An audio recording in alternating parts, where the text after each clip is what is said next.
So sometimes guys refer to a nut and bolt restoration, and it's actually not a nut and bolt. They just merely replace things. So what we've done is we've taken the entire rear suspension and front suspension off the car, and we have all the bolts. Now in order to protect the bolts, we're going to be zinc plating the bolts, and on top of that there we'll put a yellow passivate over the bolt to further protect the zinc plating. The process is quite simple. Nothing extraordinary, just a chemical reaction that takes place, but it takes a bit of time.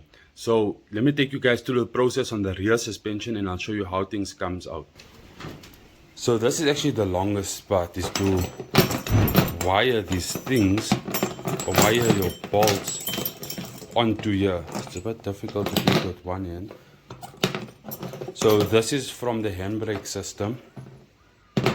Just make this right. This actually takes the longest part. So the first thing is you need to put it into a degreaser. So my one is a little bit short, so I'm going to connect it to a longer one. So let me do that quickly.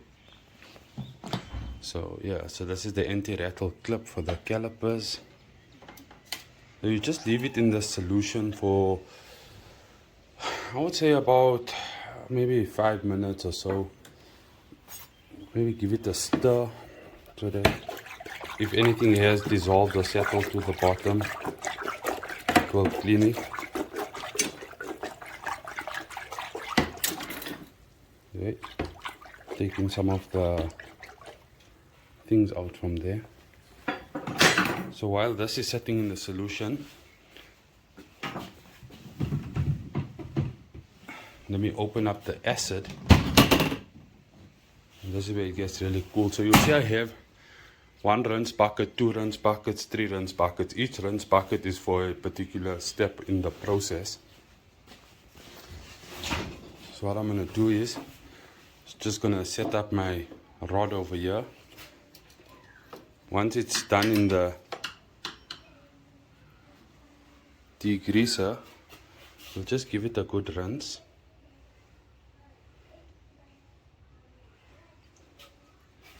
And we'll put it into the acid. Now once it's in the acid, what you'll see is you'll see bubbles. Can you see those bubbles? Any old platings, any old coatings or grease or anything that was on the car, or rather on the part, is going to be removed from there. So let's do, and then here we'll leave it here generally until the bubbles stop, which is about 5 minutes or so.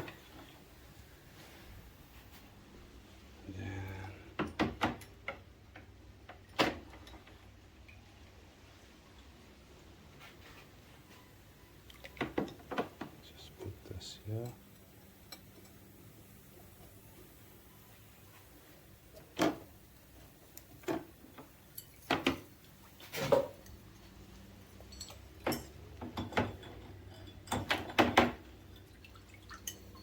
Give it a good rinse.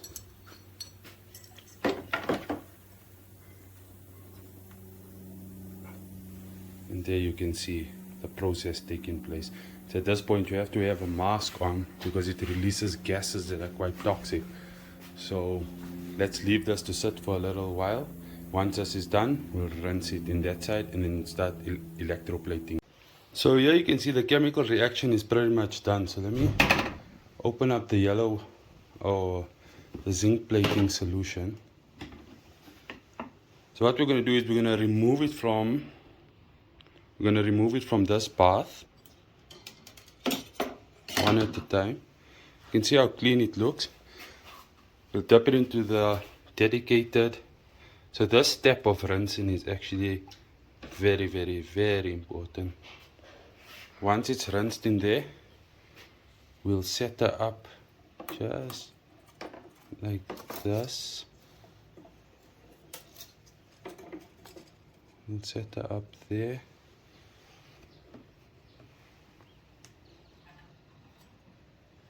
And we'll do the same with the rest of it.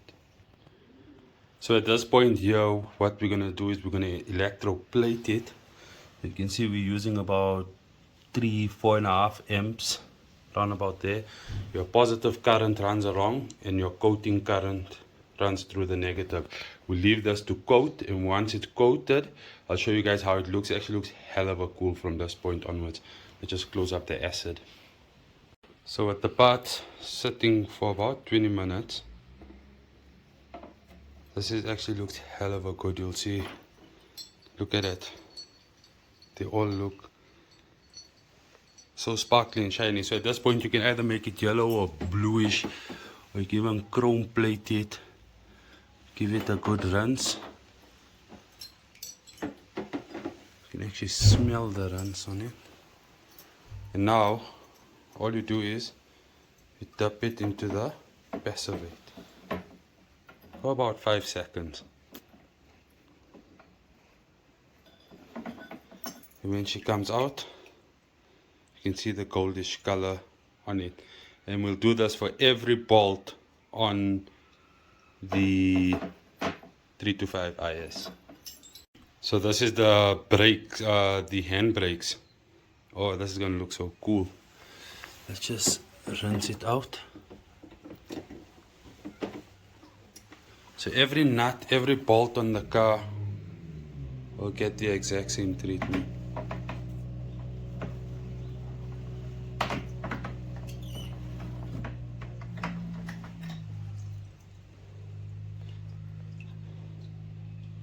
Should look good.